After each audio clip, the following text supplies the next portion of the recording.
No risk it, no biscuit.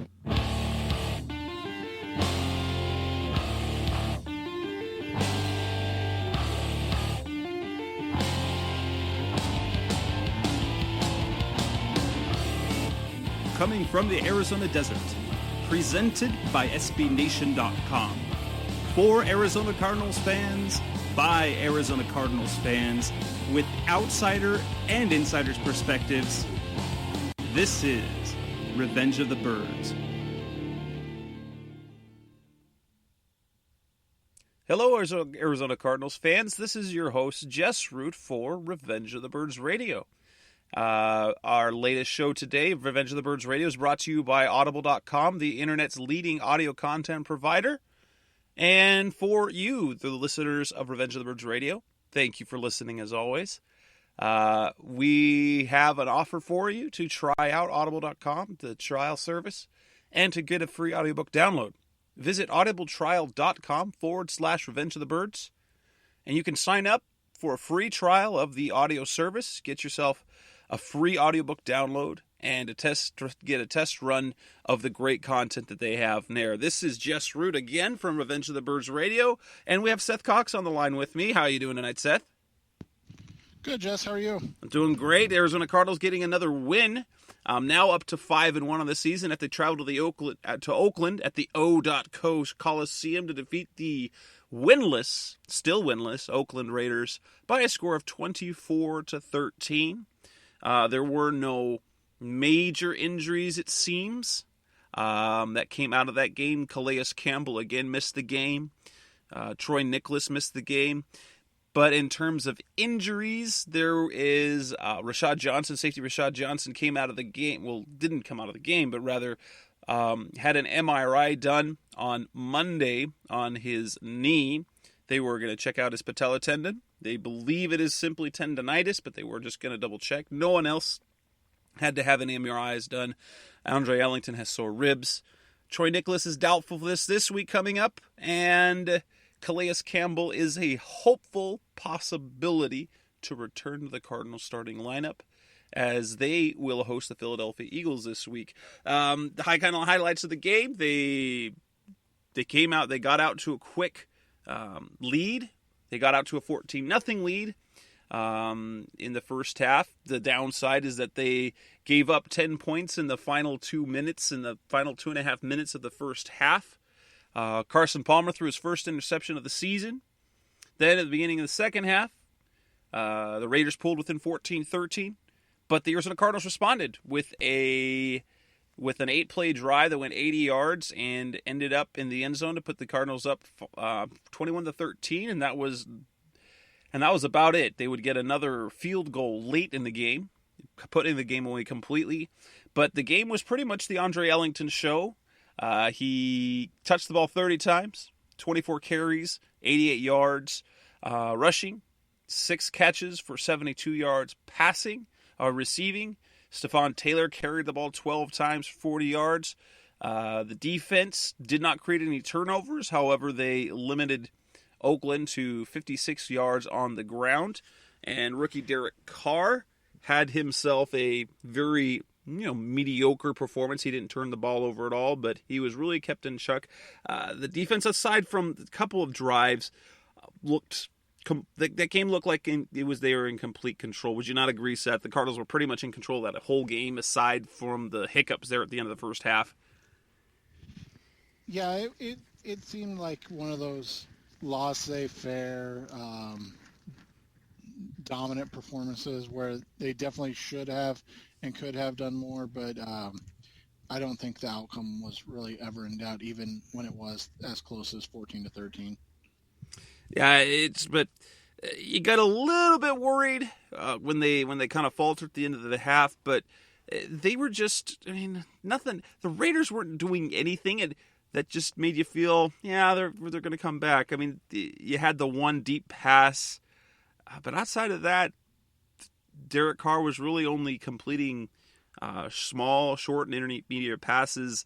The running game was non-existent, and that was even after. They had 56 yards, and that included, 2 carries that were each over 10 yards, like between 10 and 13 yards each, and that was 2 of those carries. Everything else was really nothing.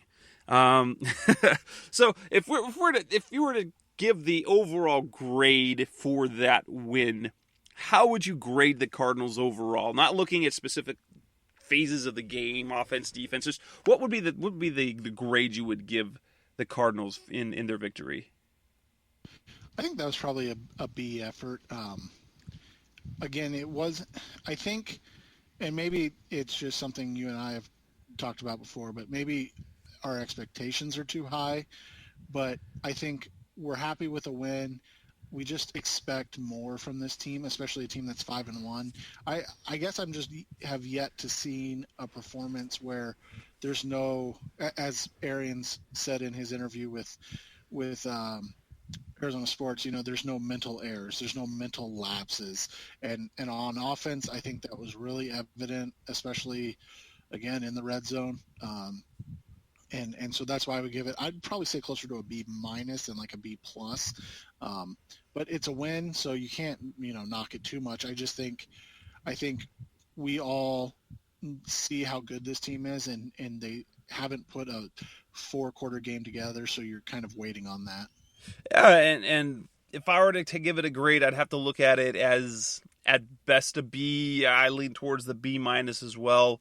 They really didn't do anything wrong that game on Sunday, but there was nothing impressive about what they did. They took care of business. It was a workmanlike win, so you can't get down too much on them.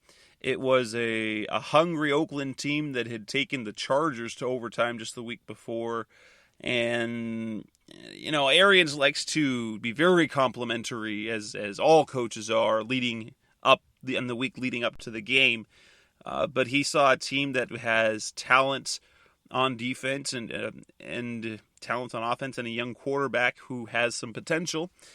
It was the most pleasing part of that game was the fact is you could tell they really didn't overlook them. It was a dominant performance without the dominance, let's say, in the box score. But they didn't play down to the Raiders. Yes, the Raiders had a couple of drives, but this is still the NFL, and they still have NFL talent, even though if it's made on me, they haven't put it together. They're under Coach Tony Sperano. They bury the football. I mean, I saw kind of the thing, a little joke on Twitter, say, well, that Carson Palmer dug up the football to give it back to the Raiders, who still haven't won in, it seems like, forever. But overall, I mean, there's really nothing to be too unhappy about. Yes, they were playing a bad team, but they didn't allow a lot of offense. They just did enough offensively. They scored, 3 touchdowns. They had a really nice pass play. They ran the ball a lot, so they were more committed to the running game than they ever had been, even though the yardage, the volume was good. The production per carry wasn't great. But yeah, it was a good win. Not a great win, but pretty much. It was a good win, not a great win. But yeah, let's look at the offensive side of the ball. Kind of the thing that you noticed the entire game, it was Andre Ellington and more Andre Ellington and more Andre Ellington. 24 carries, 6 touches, 6 receptions. He was targeted another 3 times in the passing game, 2 of which he dropped. 160 yards. He was definitely better in the passing game. In the running game, it was kind of like his season average, 24 carries for 88 yards. It's a workmanlike performance. But what would you say about the performance by Andre Ellington? I think you're satisfied with the overall performance. You just are, again, kind of like the team in general. You're just left wanting a little more. You look at what he did again. He was a better receiver than a runner, which, I mean, I wouldn't say a lot of that, but I put a fair amount of that on the offensive line, and the blocking in the run game, and just going over his carries. Obviously his yards per carry went down. with the end of the game as they kind of dragged out the running game in the final quarter. But I think you're just a little you're waiting for him to be dynamic in the running game, and I don't know if the injury is going to allow him to be dynamic in the running game. So maybe this is what we're going to get, and we just kind of have to get used to it, and I don't want to say deal with it, but reset our expectations. Maybe not lower, but reset our expectations to, he's just not fully healthy, and the offensive line in the run game is not as good as we had hoped. So, you're not going to see that 5-yard per carry Ellington that maybe we were expecting, and maybe he's just going to be more of a 3.5 to 4-yard per carry guy this year. Well, and if you look at it, he had 4 carries of no gain or negative yards, which in 24 carries isn't terrible. I was just looking through. I was just going through my chart right now. At the same time, so he had 4 carries of negative yards or no gain in his 24 carries.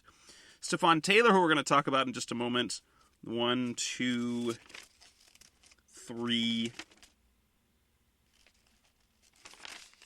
4, 5. So Stephon Taylor had 12 carries for 40 yards, but 5 of those were for negative yards or 0 yards. So all of his came. He was even more. It seemed hit or miss home run or strikeout than Ellington, who has the body type, who has the running back style of that sort of a runner where you get 0, you lose 1, then you go for 20. Stephon gave you more of that, which actually gives me a little more positive. It makes me feel a little more positive about Ellington's play. It was steady. It was workmanlike, although it wasn't dynamic. And I point to that injury as kind of being the reason why, at least in the running game, he hasn't been fantastic. In the passing game, he made a guy miss. He does look good there. He is now the Cardinals' leading receiver on the team. So he's the leading rusher, leading receiver. It's almost like, hey, it's the days of Larry Centers in a way. But the question is, and remember at the beginning of this, in the offseason, way back in I think it was OTAs, maybe it was one of the mini camps, and Bruce Arians comes out and says, yeah, ideally we'll get Andre 25 to 30 touches a game. And everyone, myself included, said, are you kidding? That's just Bruce Arians' hyperbole, just the crap he says all the time. Wait, he got 30 touches. He carried the ball 24 times. Not only that, but he touched the ball on, over 60% of the time he was on this. So it was like 61% of the time he was on the field, he got the ball.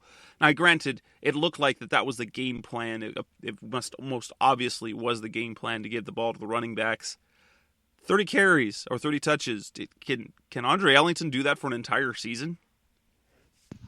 I don't know if you want him to, because again, my whole thing with Ellington and what he is or what he should be, or however you want to diagnose that, is he is a 15 carry 5 catch a game guy, obviously plus or minus I think 3 on each of those, and you're happy. But if he's around 25 touches a game tops, I think you're happy.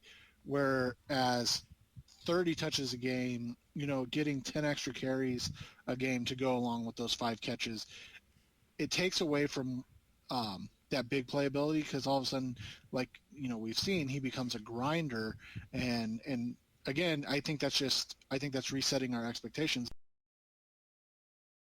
If he's going to touch the ball 30 times a game, then he's going to produce 160 yards, which, I mean, that's good in terms of yards per touch average, but when it's most of those yards are coming, or you're getting the same amount of yards on receptions as running, you're not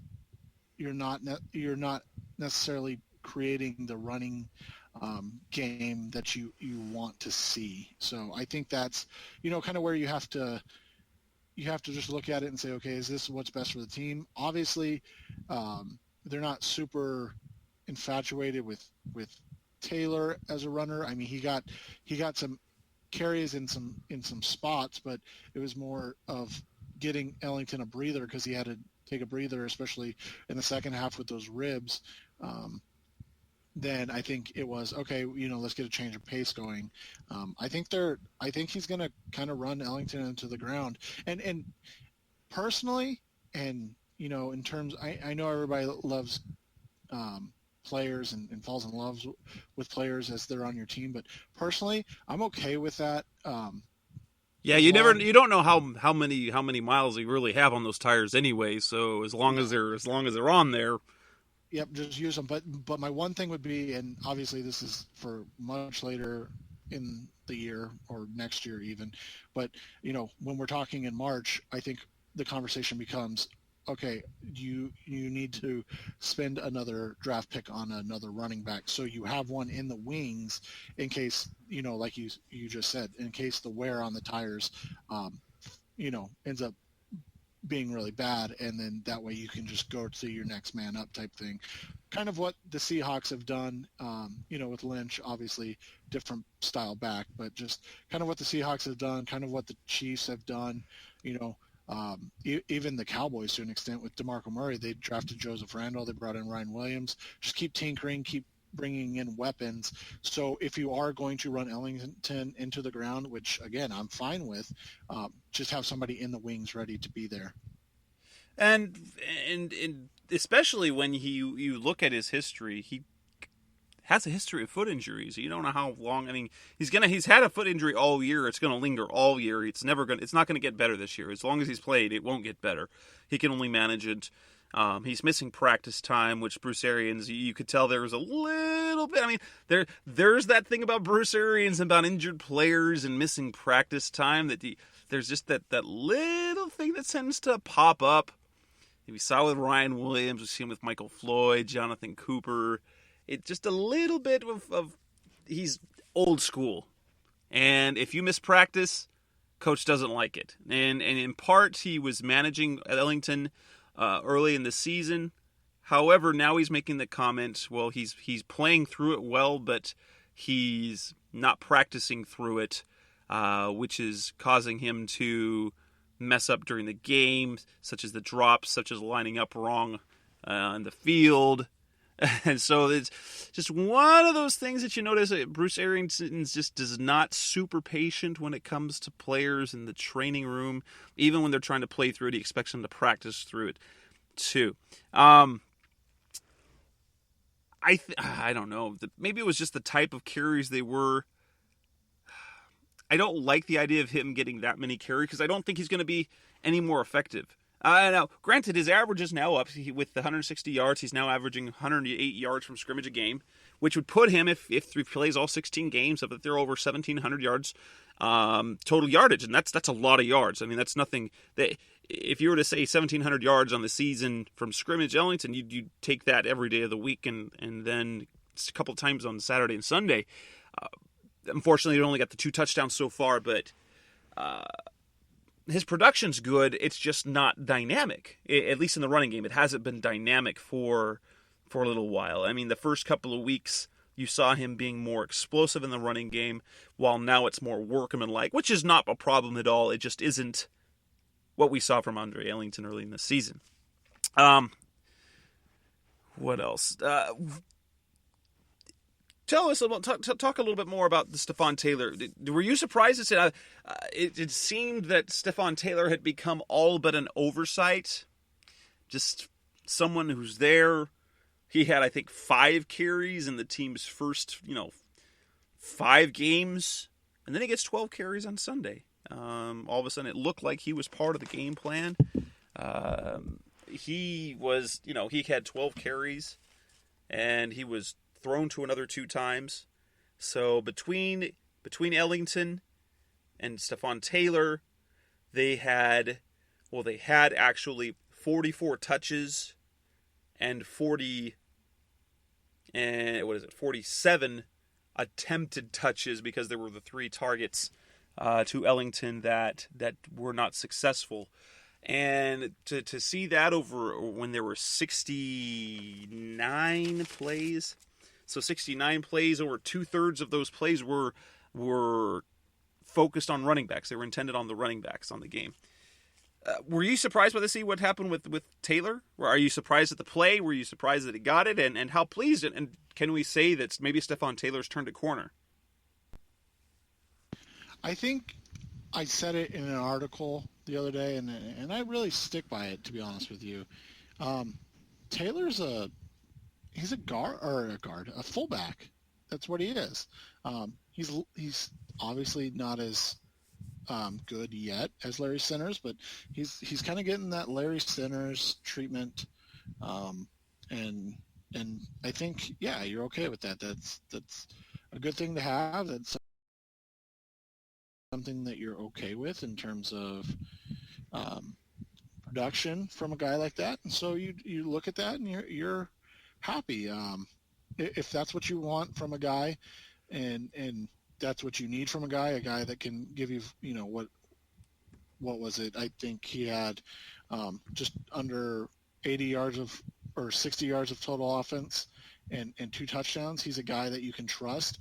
He doesn't make mistakes. He's very intelligent, and he's an excellent pass blocker. So, I mean, in terms of dynamic play, no, he's not Larry Centers, but in terms of steady, 3 to 4 yards a carry, good hands out of the backfield, and a guy you can have in pass protection, I think he's exactly what you want. Well, and I look at it, what's interesting, he in terms of this year, he hasn't been as steady in the carry department as getting you those 3-4 yards, or just those 2-3 yards. He gets tackled for lots of negative plays. I don't know how much of that is on the running backs and how much of that is his indecision, but he ended up with good production with the 12 carries and 40 yards, but he had those 5 carries that went for 0 or negative yards, which is really an interesting dynamic. The thing for me, I had just talked to Stephon the week before after practice, and I asked him about the fact, how Jonathan Dwyer, since Jonathan Dwyer had been removed from the team or left, that Steph's name hadn't been called very much. And there was I could tell he didn't say it, but he was frustrated. He was frustrated he wasn't playing more. It's not something he's used to, because he's always been a volume carrier. He's been a big load carrier when he was at Stanford, when he was in high school. He got a lot of carries. The comments that he was making were, you can't worry about things you can't control. You can't go moping around the locker room, otherwise you make mistakes. And it seemed like, to me, early on in the season, it was like the team had lost. The coaching staff just had become disenchanted with Stephon Taylor for whatever reason.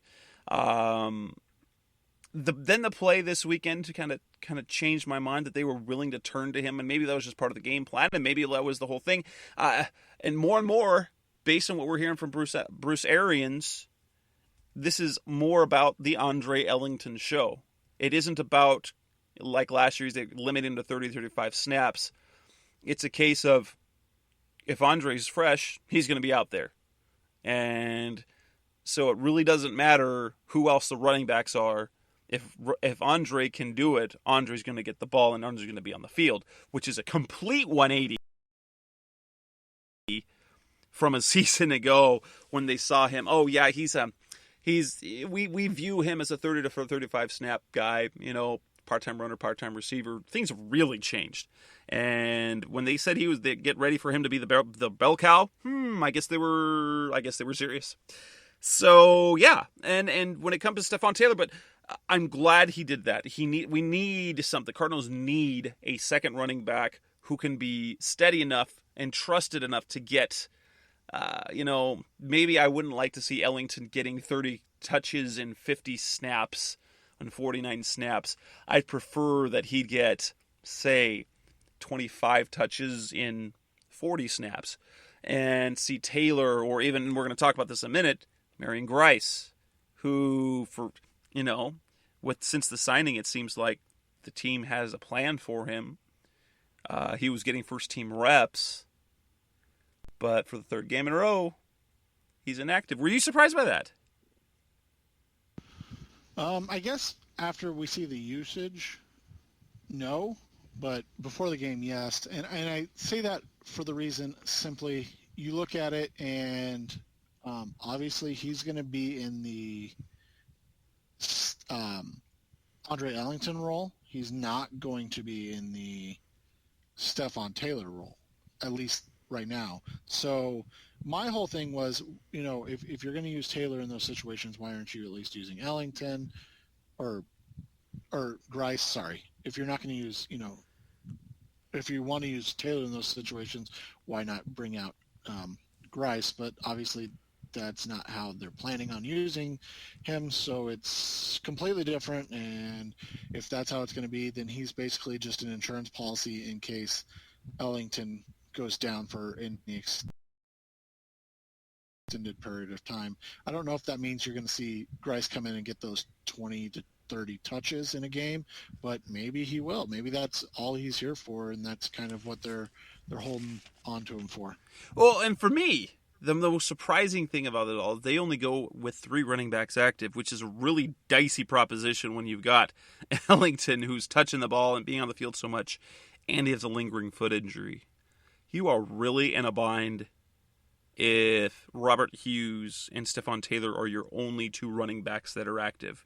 And that's pretty much it. I mean, I don't know how else to say that, but you lose Andre Ellington. If your only 2 guys are Stephon Taylor and Robert Hughes, how in the world can you expect to win a game? Yeah, and I guess that's a good point. I didn't think about the active part of it. That is odd. I guess I forgot. Went from last year having all those running backs, and then well, yeah, they had 5. They had 5, and they never had less than 4 active. Yeah. Well, and I think just kind of on the offense as a whole, I think you look at this offense right now, and you're cautiously optimistic, I guess you could put it that way. But there is a concern because, I mean, they've only scored 12 touchdowns as a team all season long, offensively. Now, they have a touchdown from Ted Ginn on the return, and they have a touchdown by Rashad Johnson on an interception return. But, I mean, 12 touchdowns through 6 games is, I don't think we were expecting that kind of mediocrity, I guess would be the word. But Chandler Catanzaro, 15 field goals. He's been fantastic. Catanzaro's been great, but I don't think you want, I don't think you want to have 15 field goals to 12 touchdowns. I think you want it to be kind of the other way around. And, ideally, yeah. And so I think that's where, for me, I start to, you wonder if what the issue is and where the issue stems from. Is it the fact that they can't run the ball in those situations, so they have to throw the ball, and it becomes less, or smaller field. Your flood routes that Arians loves to run, where he's flooding the field on different levels.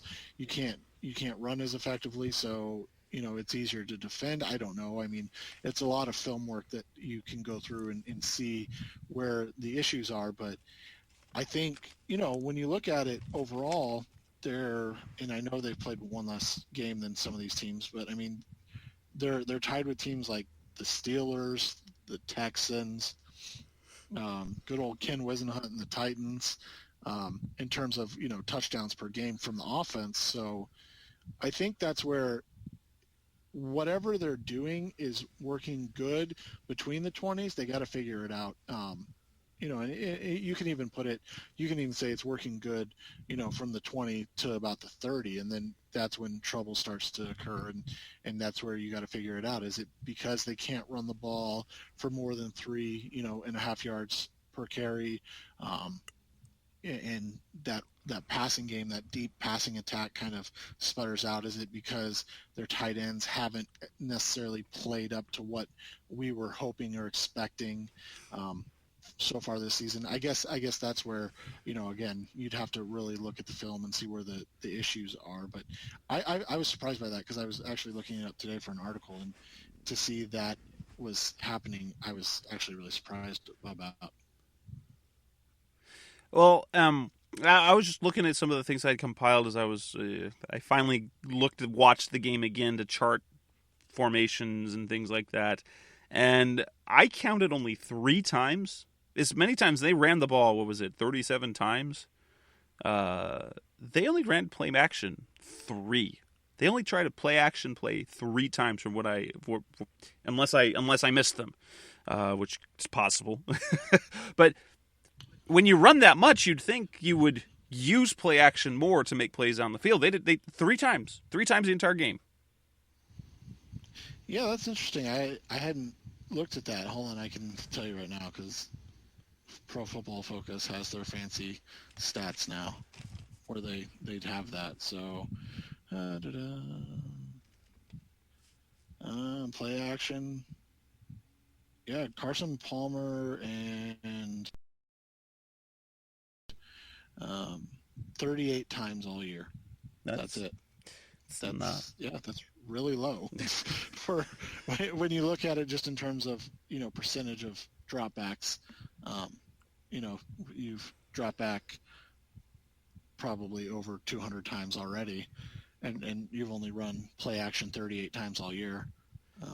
That's actually an interesting point. That means but it's probably because teams don't buy their run game, and that that might just be you and I speculating, or that might just be me speculating, but maybe that's why. Maybe because having your back towards the defense for that long and trying to sell a play action, they don't want to do that with the pressure they've been giving up, especially up the middle by the interior line. Maybe and I'm just guessing, but maybe that's why they're not doing. But yeah, that's a really low number. I didn't even think about that. That's only it's Palmer's is only 15% of his dropbacks for play action. Stanton was up at 20%. So I mean, there's a difference obviously, but that's pretty low for a team that likes to run deep routes. Yeah, well, I know. Looking at the offense, I saw that they ran. They actually, they were in shotgun. I think a lot, if I recall. They ran out of the shotgun. Well, they ran the play out of the shotgun a whole lot more than they normally do. I counted 5, 10, 15, 20, 25, 30, 33 plays out of shotgun.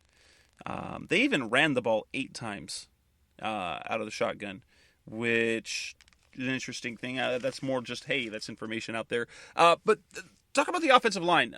In my opinion, just what I saw, the offensive line flashed a little more than it has in weeks past, and maybe one that stood out to me was on one of those running plays by Ellington. Ted Larson looked good. He got out on the edge and helped out, and then there was another case. It wasn't necessarily his fault, but Rob Hausler, what was it?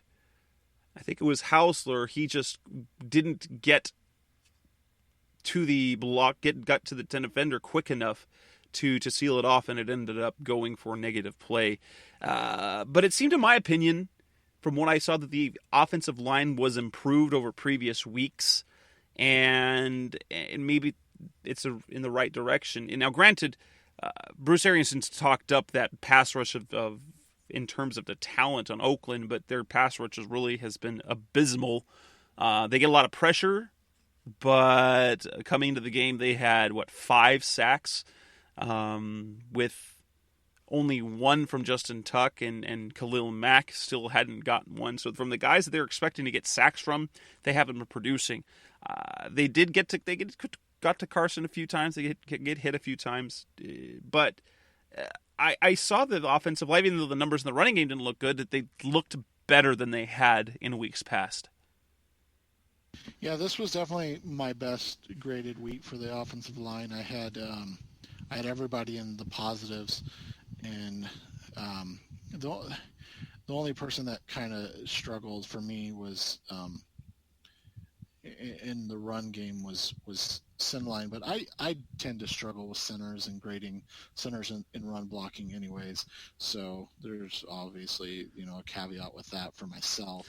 But center line's been really good in pass protection, so I'm okay with how he plays. And we've seen center line for what is it 8 years now, so we know what to and not to expect from him.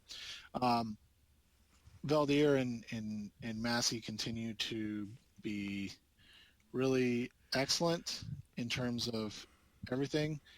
Um, eh, you know, Again, you kind of spelled it out well, but um, the Raiders don't really have a great pass rush. Khalil Mack's a good player, but he's still learning, how to rush the passer consistently.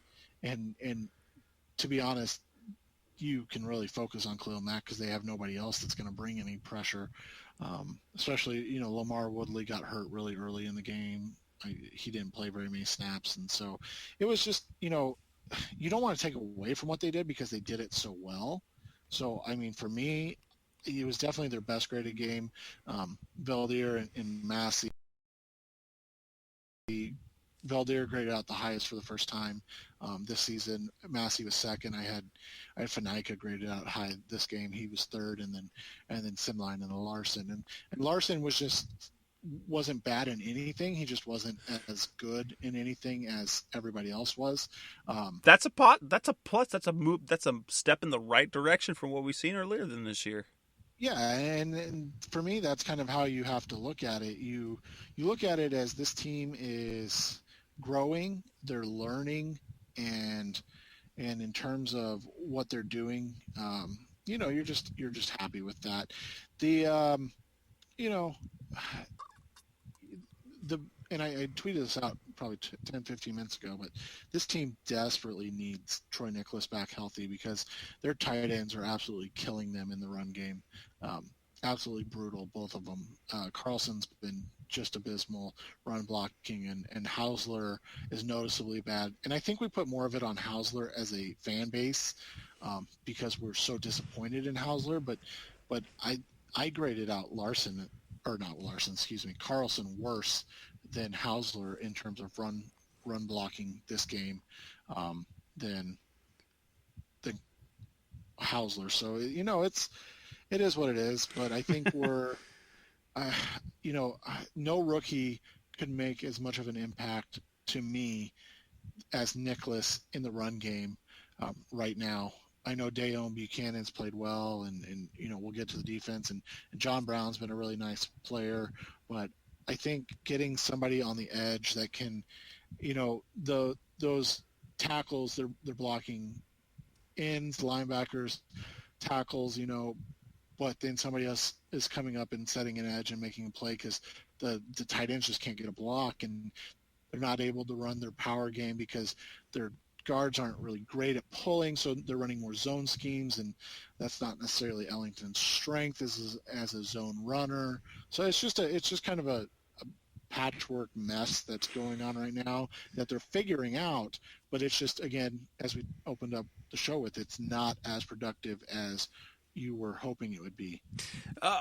Tell me what you thought about Paul Fanica. I don't do so much about grading the offensive lineman, but his name, it didn't seem to. You said he graded out more positively. You think that was just a case of he finally felt better because he wasn't on the injury report all week? That with his leg finally getting healed up, that he's moving around better, and that was his whole issue the past 2-3 weeks. I think it was partially that and partially trying to get away from a power run game. I'll have to go back and look at my numbers, how many times they pulled guards, but it looked like they were doing a lot more zone blocking, which is Fanica's strength, getting him into space and letting him hit moving objects instead of, saying, oh, you need to get to this guard or this tackle, this end, this linebacker, you need to reach this guy. That's just not where he's strongest at right now. So I think you look at it, you see that Arians is kind of adjusting for his talent and kind of, it's not the best what his running back does, but it's best at what his offensive line does. So we'll just do it for right now, and maybe next year we'll break in the power run game when we have a guy like Jonathan Cooper who can pull. Or Jonathan Cooper's terrible. I mean, no, that's not possible. We all know that. He's on his way to the Hall of Fame. That's right. If you look at the last several weeks, I'm getting the impression that we might not see any one player do anything on offense particularly dominantly all season. Because it seems like the game plan is it's going to be someone different every single week. It was Andre Ellington this last week. Another week it's Larry Fitzgerald. Another week it's John Brown who's figuring largely into the game plan. That's really kind of hard to now. If you look at the Pittsburgh offenses, that they kind of had that going for them. Is wasn't any particularly one player that got all the production. That was more the case in Indianapolis, where it was Reggie Wayne and T.Y. Hilton. Because you had Andrew Luck throwing the ball. But it seems like now that we're in year 2, with especially the type of quarterback that Carson Palmer is, he's not looking for any particularly one guy, and so we're gonna see more of this almost seeming mediocre production from a whole bunch of guys in the passing game, with no one putting up big numbers throughout the year, which is kind of weird because at the start in the offseason we're saying, Fitz for 1,200 yards, Floyd for 1,400 yards, John Brown for 800 yards, and John Carlson for 700 yards. I guess that's not going to be the case. No, and I tried to kind of tell, people that before the season started that this wasn't going to be this dynamic offense that everybody was touting it to be, and it's just not. I mean, you look at it in terms of yards, you look at it in terms of production. It's become an efficient offense in terms of scoring. They're scoring at the highest clip in terms of percentage of drives of any Bruce Arians offense that he's been in charge of, and that's good. But again, they're more field goals than touchdowns. But we'll take the positives as they come, no matter how they come. And I just think right now you look at this team, and it's very much a ball control. I don't want to say slow down the game, but they're not. They're not a high octane offense, which is kind of the fad, if you will, in the NFL. And so, would you dare say that it's somewhat similar to what Ken Wisenhunt wanted to do here? Yeah, it's exactly the same. It's kind of just the same. Do you mean that terrible Wisenhunt offense? Yeah, exactly. And it's just, what it is it's the productivity that we expected just coming to fruition. And I think we just expected. I mean, they're only running like 61 plays a game. That's not very many. You look at it, and in terms of plays per game, they're towards the bottom of the NFL. They're towards the bottom of a lot of different things, and it's not the greatest thing in terms of entertainment value or numbers or pure this or that, but it is a good thing in terms of it's effective. Yeah, it shortens the game, it chokes off the game, and it makes teams have to abandon their game plan. They're controlling the tempo and of the game, which is now creating new ways for them to win. And if you look at it, I mean, if you take out the two non, offensive touchdowns, so the John Brown touchdown or not the Ted Ginn touchdown, the Rasad Johnson touchdown, you're only talking about 21 points per game. That's a 2-point per game swing right there if you just take those two scores out, and that puts them at it would put them below like the St. Louis Rams and at 26 in the NFL with Tampa Bay. So it's not about in terms of, and that's why I said it's not about in terms of bulk numbers. It's not a sexy team, but you look at their scoring percentage, they're like 9th in the NFL. That's really good. They're ninth. They're below, just teams like Green Bay, Indianapolis, New England, San Diego. I mean, those are good offensive teams. So again, you're okay with that. Their turnover percentage is really, really low. They're 6th, so they don't turn the ball over. Basically what they are right now is they're just a ball control team that doesn't make mistakes. They don't get a ton of yards per play. They're something like they're right in the middle of the pack, 16. They don't get a ton of yards per game. It's not this sexy offense that we all were like, oh gosh, the Cardinals offense is just going to be, like you said, 5,000 passing yards and we're going to have 3 1,000-yard receivers and a 1,000-yard running back and an 800-yard rookie wide receiver catching. I mean, and it's just and we're on pace right now where we won't have a single 1,000-yard receiver. Yeah, which is kind of insane. We're going from we're going to have 3 to 0. Yeah, and it's completely different than what we expected. But nobody's going to talk about it, and I'm not complaining. I don't want anybody to think I'm complaining. It's just different than what we expected. So, but because it's working, nobody's going to say anything about it right now. And that's the thing. As long as you're winning games, nobody's going to complain. Nobody's going to be like, oh, this offense is just not very good. And let's look back to the 2012 season. This is the team, the way they're playing is how they wanted the 2012 team. That's how they were winning games early. They were getting enough from their quarterback, they were getting enough offensively, and they were doing enough defensively where they would stop teams, only it was opposite. They were stopping the pass and they were suffocating the pass and doing okay other than certain teams against the run. And it's kind of turned around the other way. That's the way that they constructed this team, how Ken Wisenhunt had constructed this team to win. Only problem is they didn't have the quarterback to do it or to stay healthy to do it. If we take a healthy Kevin Kolb through that entire year, we might be looking at, at a possible contender. I'm going to say there is definitely more talent on this team than there was in 2012, bar none. The depth is much greater, and that's the biggest theme.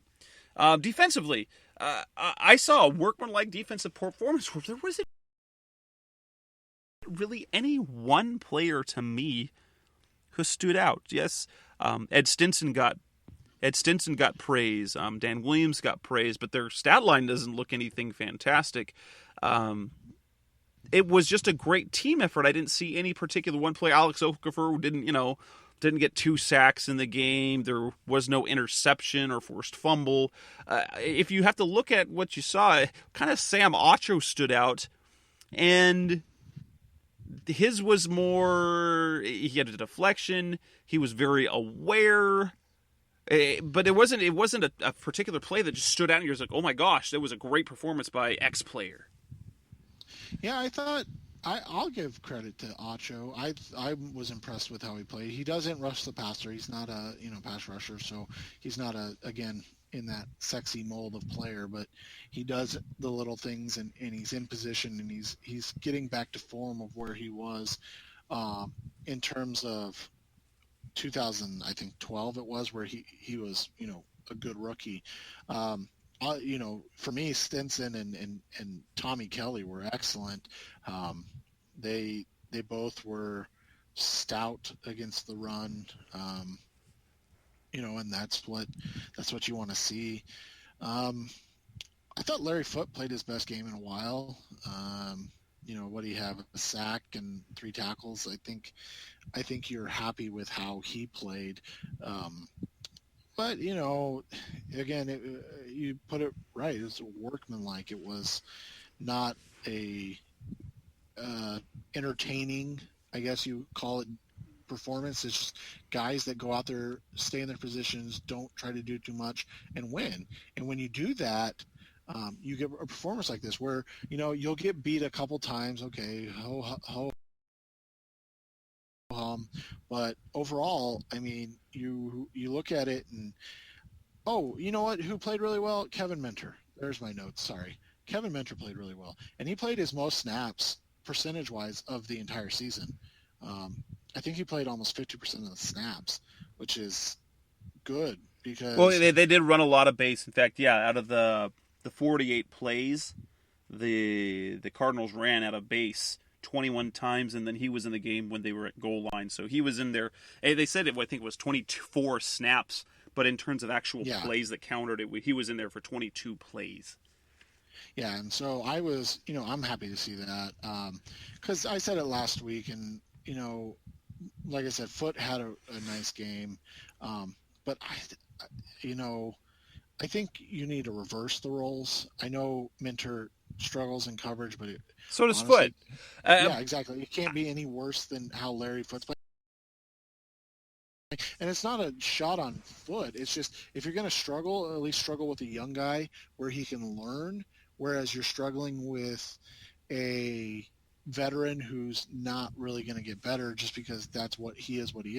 Whereas we don't know what Kevin Minter is yet. So let's see what he can do and figure out if he can be a 3-down linebacker or if that's a position you need to look at in the offseason and in the draft. Well, personally, I take a different look at that. Is if you can go either way, I mean, you could. I think you might get the same production, but there is one very big difference.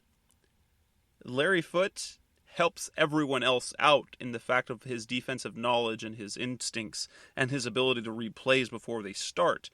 And so, especially on a team where they want to win, it's better, I think, I'm okay with Foote playing, and playing that third down is because he can put other guys in the right position while Minter physically has it, but hasn't had the game experience to be able to see and have the same instincts. And so I think that's the only thing why they have Foote out there, and I think it's a smart thing. Especially if you're going to get the same performance, if you can get the added boost in the leadership and smarts and awareness, that I think it gives you a little bit of a plus. But looking ahead to next year, I think that hopefully Minter, with another year under his belt, having a Foote who's made calls and he's been seeing more and more time in the film room, hopefully he can take that over.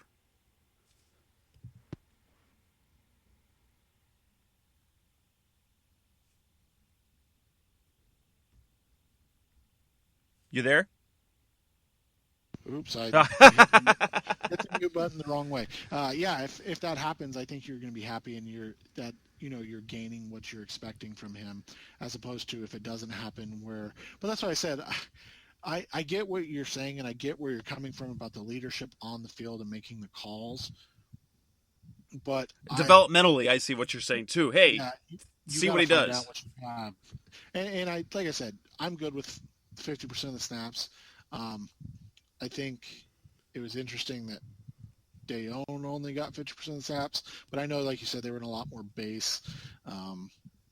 But Rashad Johnson had, after having a great game the week before, man, he got beat a couple times in this game. So it's one of those interesting things that you kind of continue to watch and see who's, as the snaps continue to change, how it plays out in each game. And you wonder now if, Minter showed a little bit in pass coverage and he continues to be really, really good against the run, if maybe he'll get another extended look. I don't know. Against the Eagles, he probably won't, but. Well, and that's going to be tough. I think the Cardinals, personnel-wise, I love the defensive depth. It's because they end up, Todd Bowles has lots of toys he can play with. He's got Matthew back. He's got Deion Buchanan, who they're using as a linebacker right now, but he gives that side-to-side speed. They're using him like they used Darrell Washington a year ago. You got Minter, you've got Tony Jefferson, you've got lots of moving parts, and so you're going to you mix and match all the time. So the thing is, which which you go. If you put Dale Buchanan out there, then you're taking snaps away from Minter. If you put Minter out there, then you're taking snaps away from Buchanan. And it's really an interesting look. Formation-wise, as I went through, and this is something I noticed last game. I didn't get it all the way against the Redskins. I get it all the way charted, but since Campbell's injury, their dime set, which has been traditionally 2 down linemen, 3 linebackers plus Buchanan. Over the last couple of games, they have shifted that a little bit to go with 3 down linemen. I think that is a testament to the defensive line depth. One, also it is a huge compliment to Calais Campbell too, and it tells you just how not strong their linebacking core is in terms of everything across. And so they went for in their dime. Usually it was just 2-3 about all the entire time. Last game on Sunday, of their 26 dime sets, they went with 3 down linemen 15 times and 2 down linemen 11 times. Basically, so the 3-2 set, you have Okafor, and they had Okafor, and then they had Larry Foote out there, and in the 2-3, that's when you had Okafor, Foote, and Acho on the field at the same time, and those were the ones where they were more set that it was going to be passing. If they had a dime personnel out there with protecting against the run, that's when they would go with a 3-2 set. But and we saw an interesting thing on those dime sets. You saw Stinson at left defensive end. They actually put Tommy Kelly at nose, and then they put Dan Williams at Calais' position on a lot of those sets, which is the interesting thing to see. That they put Tommy in the middle and Danny Williams on the end. I think they were just trying to get a different look in terms of they knew that teams would try to expose that right end, or going over the left tackle, left guard. So doing that, put their best run defender in the way and allows them to kind of take away from what the other team was looking to do. That could be. Let's talk a little bit about at least Raiders. They've got a couple of good looking rookies where people are paying attention to, and Derek Carr and Khalil Mack. If you follow Sean Church at all, our fellow Revenge of the Birds guy, he's a guy that covers the Cardinals. He follows on Twitter all sorts of Cardinals stuff. He cannot believe how he gushes about Khalil Mack in the run game. He had 11 tackles. He was fantastic in the run game. He still hasn't gotten that. He still hasn't shown the dynamic pass rusher that many thought he would be. But then again, he's not playing as a straight edge rusher with Oakland. But what are some of your impressions of Derek Carr? Derek Carr had a very blasé sort of game. He 16-28 for 173 yards, and 55 of those came on one play. So in 28 pass attempts, they you manage 173 yards. What does that come out to? That's 6.1 yards per attempt. That's mediocre. And then if you take if we take the 55 out of the one,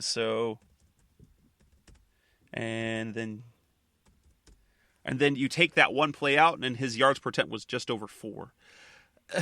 But he didn't look bad. He didn't look good. That was my impression. What were your impressions of the two rookies that pretty much people had their eyes on in Oakland?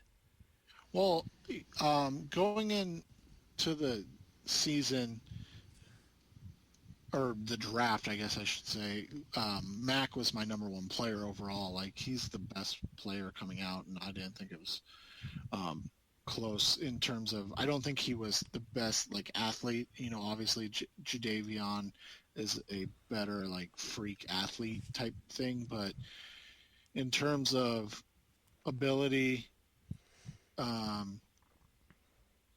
Mack is the guy you can plug in, and he's going to win consistently on nearly every single down. You're happy about that.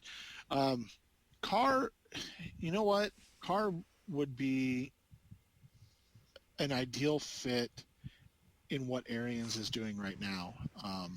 A guy that's can make throws into tight windows, that can do things like Palmer, just with a better arm right now.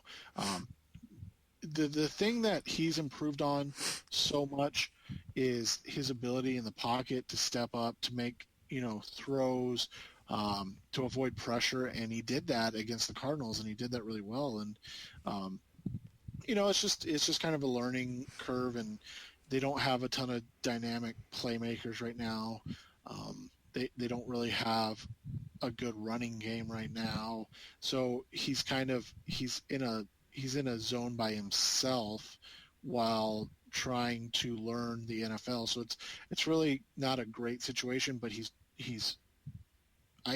for me, the fact that he completed, 60% of his passes, even though it wasn't for a lot of yards, didn't throw any interceptions. I don't think he made any throws that you were like, oh, come on, Cardinals, you need to pick that off. No. There wasn't any. It didn't seem there were any dump throws. There didn't seem there were really any bad throws. Just a few little off-target throws. Yeah, and I think that's what you're looking at, and you look at, and you're like, okay, this is exactly what you wanted to see, and if you're Oakland, the fact that you have a franchise player, it looks like, on both offense and defense right now, you're very excited. Coming up, the last part of the show we're going to talk about is the Cardinals in their upcoming games. They're now at their very tough 10-game stretch to end the season. The next two, which include two very good teams that appear to be two of the best teams record-wise in the NFL, where you've got the Philadelphia Eagles at home and then off to Dallas to play the Cowboys. Both are one-loss teams. That NFC East is suddenly looking like perhaps it might be better. I mean, so much for the NFC East. They look good. And it's a couple offense. Now, Philadelphia has struggled offensively so far at the start of the year, except for coming into their last game against the Giants. They haven't been scoring the ball. They haven't been efficient in the red zone. They've had fluky successes, Colin Cowherd likes to call it, with defensive touchdowns and special teams touchdowns, returns touchdowns of the like. But the Chip Kelly offense, can be explosive. They've got LaShawn McCoy. Darren Sproles is back at practice this week. What do the Cardinals defense need to do differently to be able to stop which are considered to be good offenses? Now, I'll add the fact that Cardinals already played some pretty good offenses. San Diego, good offense. Giants, good offense. San Francisco's expected to be a good offense. So they've already shut down some of but the Cardinals need to do anything different? In my opinion, I don't think they really need to do anything different. They want to get more pressure on the quarterback, but the quarterbacks that they're facing now, Tony Romo, I think, will have the greater potential to Peyton Manning them, but at the same time, he is the type of the guy to make the decisions where you can turn some of those beat plays into turnovers, and you can take advantage because he's going to turn the ball over more than Manning, even though Manning was picked off twice. But they just need to keep doing what they're doing. I don't think they really need to change much in terms of production. No, I think when you look at the Eagles, you kind of hit it on the head. 14 touchdowns on the season. Cardinals have 12. I mean, offensively, they've been a lot, very similar. The fact is you have, like you said, one punt return, one kick return, a fumble return, and an interception return for touchdowns, which takes them up to 21. So they've scored 7 more touchdowns than the Cardinals, but they only have 14 offensive touchdowns, running or, throwing the ball. So they're not the team that everyone expected them to be. Here's the thing, and this is, I don't know, 6 games into the season, usually you kind of are who you are, but the Cardinals, I don't necessarily think they are, and the Eagles, we saw last year just how dynamic they were and how many touchdowns they were scoring per game. So my question is, are either of these teams, that mediocre offensively, or are both teams, not waiting obviously, but just not there yet to get things clicking, and maybe this is the week that both teams do it? I just know I don't want to be on the side where the Eagles finally do wake up and have a big offensive game, which, I mean, with all the offensive talent they have, you expect it to happen sooner or later. And they're coming off a bye week. which makes things, a little more troublesome, even though it is at home. You expect coming off bye week, they're going to be prepared and ready to go. And that offense, gets so many runs or not so many runs, but runs so many plays that they're probably, going to be a little rested too. So you worry in terms of the Cardinals, how are they going to deal with what the Eagles do offensively? But through 6 games of the season, they haven't really been all that much better than the Cardinals. So I mean, there's no reason to think that they're going to break out of their slump this week. But I guess when you look at it and you look at the fact that Cardinals fans are ready for the Cardinals to break out of their slump, it's only fair to do the same. The Cowboys, meanwhile, I think that's just going to be a great game. I'm kind of, I don't want to say upset, but I'm kind of perplexed as to why they would keep, and I know it's a big rivalry, but why they would keep Baltimore-Pittsburgh that evening instead of flexing the Cardinals.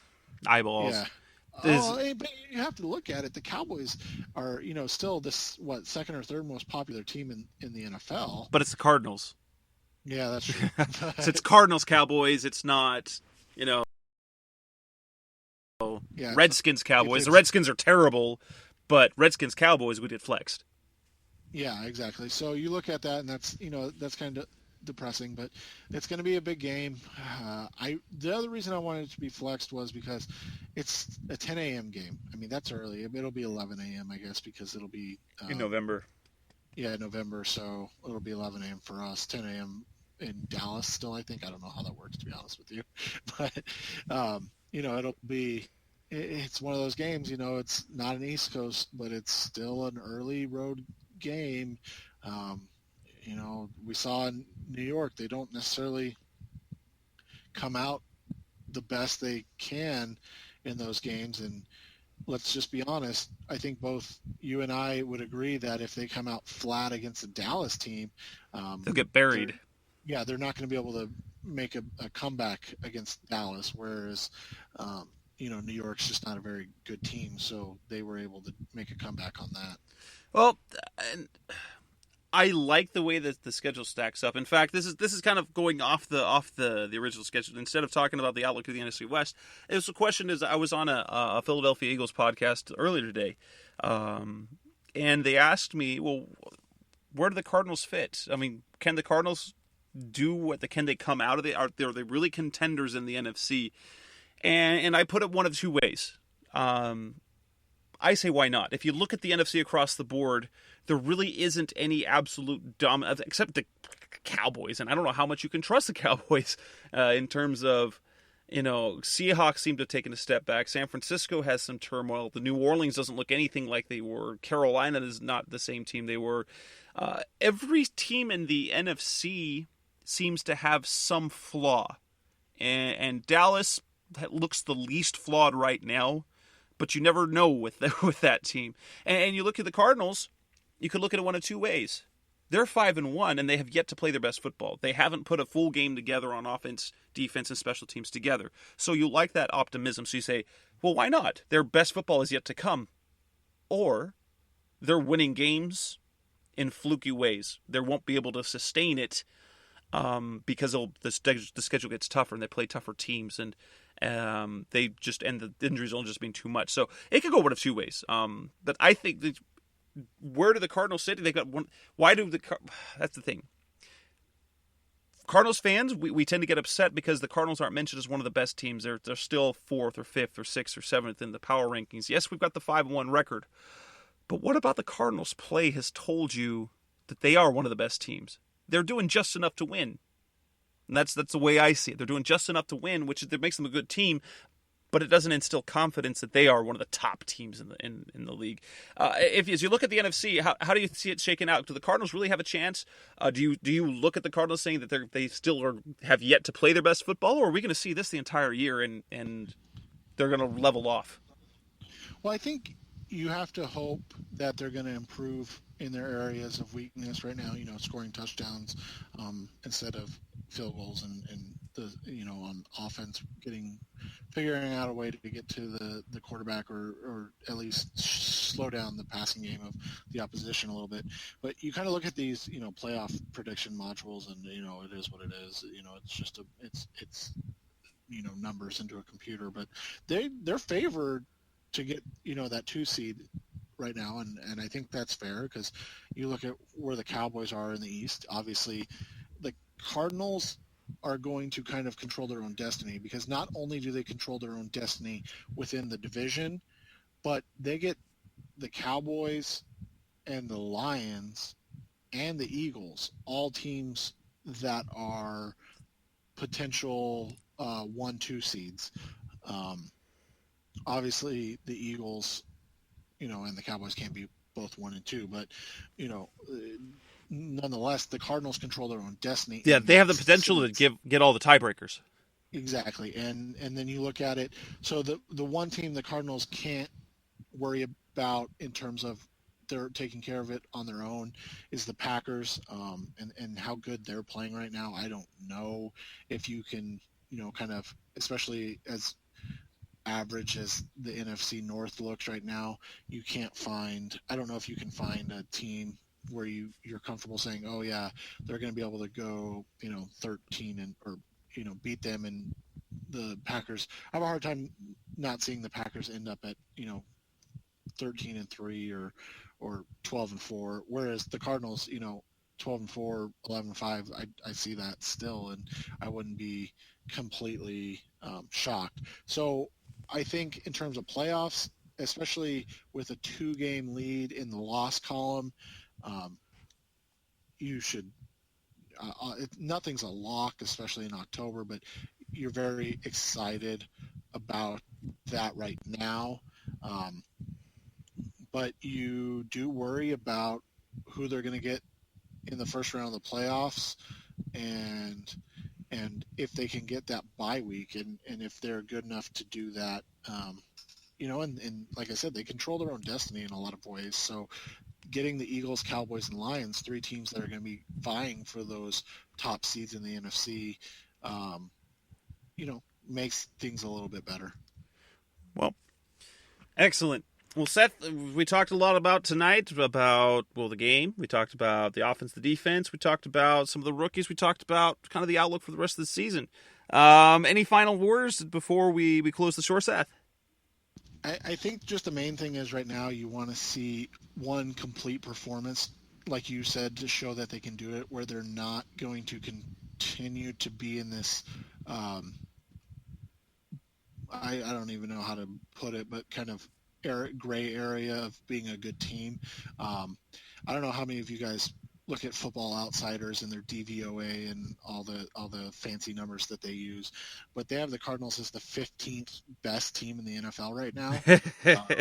And I know that's going to anger Cardinals fans and things like that, but that's putting in all of what the Cardinals have done statistically and mapping out the projections going along the way. So you'd like to see, I think, a dominant performance on Sunday in a win will shut a lot of those things up. I would agree. Arizona Cardinals will play the Philadelphia Eagles this weekend at University of Phoenix Stadium. I have confirmed I haven't had the past couple of games that I do have a guest. Brandon Gouton from BleedingGreenNation.com, our Philadelphia Eagles SB Nation blog. I will get on the horn with him later this week and have a preview show up later in the week. Arizona Cardinals fans, this is Revenge of the Birds Radio. That's Seth Cox. I'm Jess Root. Thank you for listening. Have a good night, everybody. You've been listening to Revenge of the Birds. Keep the conversation going by visiting revengeofthebirds.com.